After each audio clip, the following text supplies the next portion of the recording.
यहाँ पे 4 विधायक नहीं है बीजेपी, क्या कहना चाहिए? देखिए, राजनीति में हार जीत चलते रहते हैं।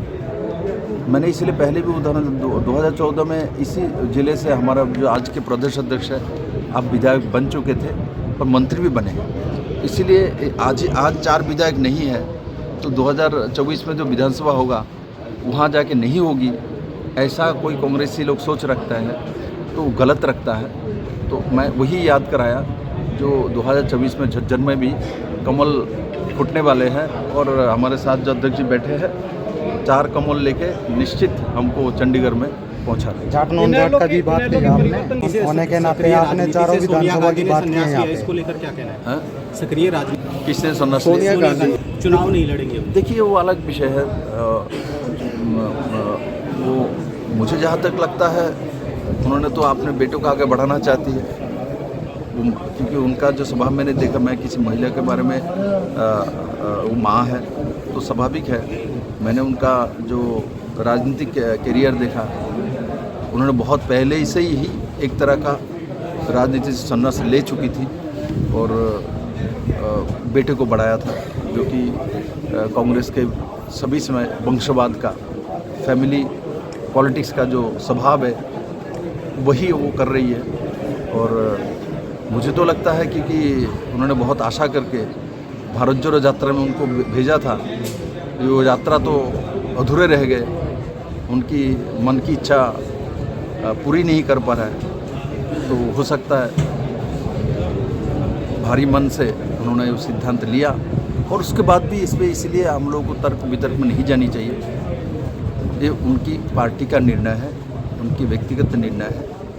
हर पार्टी में अलग अलग व्यवस्था है और अलग अलग निर्णय होती है, वो उस पार्टी की व्यवस्था है। प्रधानमंत्री जी के मन की बात हर महीने के लास्ट जो रविवार होती है, संडे को, ये पूरे देशवासी के सामने माननीय प्रधानमंत्री जी लोगों का विषय रखते हैं, अपना विषय नहीं। उनके किसी भी स्कीम के बारे में कभी नहीं बताते। ये देश का पहला ऐसा एक कार्यक्रम और पहला ऐसा एक प्रधानमंत्री जो कि जनता ने नया क्या किया, अच्छा ही क्या किया, वो लोगों के सामने रखते हैं और लोगों को उत्साहित करते हैं, जानकारी सबको देता है। तो ये बहुत महत्वपूर्ण एक चर्चा ही होती है और इससे लोगों को 100% लाभ होता है। इसमें कोई बोलेगा 90% होता है, 10% का में कुछ नहीं, 101% लाभ होती है। इसलिए मैं आपके माध्यम से बोलूँगा, जो हमारे विरोधी दल के जो लोग हैं वो भी मन की बात सुने तो उनके मन भी ठीक हो जाएगा और देश के बारे में उनको जानकारी भी हो जाएगी। ये लोग मैं देखता हूँ कभी कभी मन की बात को लेके भी उल्टा चर्चा करते हैं, इनको समझ में ही नहीं आया। ये देशवासी के बारे में बोलता है, वो बीजेपी के लोगों के बारे में नहीं बोलता, ना अपने स्कीम के बारे में बोलता है।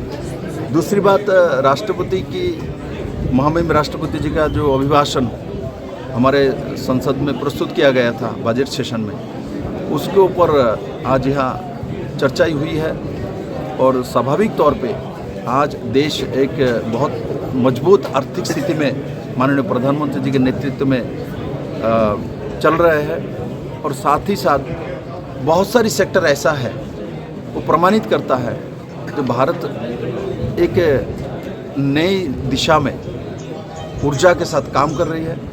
नौजवान से लेके, शिशु से लेके, बुजुर्ग से लेके, महिला से लेके और सभी वर्ग को साथ लेके माननीय प्रधानमंत्री जी ने देश को जो चलाना शुरू किया 2014 से, और ये 9 साल में उन्होंने चाहे मेडिकल सेक्टर में हो, चाहे कृषि सेक्टर में हो, चाहे हायर एजुकेशन सेक्टर हो, चाहे इंफ्रास्ट्रक्चर हो और गरीब कल्याण योजना हो, कोविड के 250 करोड़ टीकाकरण हो, ये सब मिला के एक सशक्त समर्थ भारत निर्माण करने का काम जो 2014 से माननीय प्रधानमंत्री जी ने शुरू की है और वो आज प्रमाणित हो चुकी है।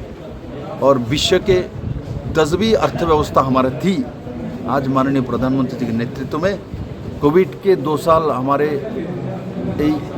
खराब होने के बावजूद भी हम इस देश को दुनिया के 5वें नंबर में अर्थव्यवस्था में लेके जाने में माननीय प्रधानमंत्री जी के नेतृत्व में समर्थ हुआ है।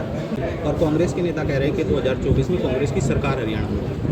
देखिए, कांग्रेस तो बहुत कुछ बोलता है। ये भारत जोड़ो यात्रा में जब निकले हैं तो उनको पता ही नहीं है, तो देश के पहला गृह मंत्री, पहला उप प्रधानमंत्री सरदार वल्लभ भाई पटेल ने देश को उसी समय जोड़ लिया था। तो अब आप आके 2023 में 22 में आके भारत जोड़ो में उतरे हैं, तो उनको पता ही नहीं है जो उनके जवाहरलाल नेहरू देश के पहला प्रधानमंत्री के कैबिनेट के जो होम मिनिस्टर है, इन्होंने ये काम कर चुका है। तो ऐसे ऐसी यात्रा निकालता है, ऐसे ऐसे प्रावधान बोलते हैं, लोग हंसते हैं इसके ऊपर। इसलिए कांग्रेस का देवलियापन है। कांग्रेस में आज एक निराशा का स्थिति है। कांग्रेस में लीडरशिप नहीं है। कांग्रेस के साथ लोग जुड़े हुए नहीं हैं, क्योंकि लोग आज डेवलपमेंट चाहता है। एक परिवार की धूपबत्ती लगाने के लिए हम लोग नहीं बैठे हैं। हम लोग देश के जनता के लिए काम करते हैं और माननीय प्रधानमंत्री जी के नेतृत्व में 2024 में हम लोग एक तरफा आंधी के साथ जनता का आशीर्वाद लेके आएंगे और हरियाणा में वही होने वाले हैं, ऐसा मेरा पूरा विश्वास।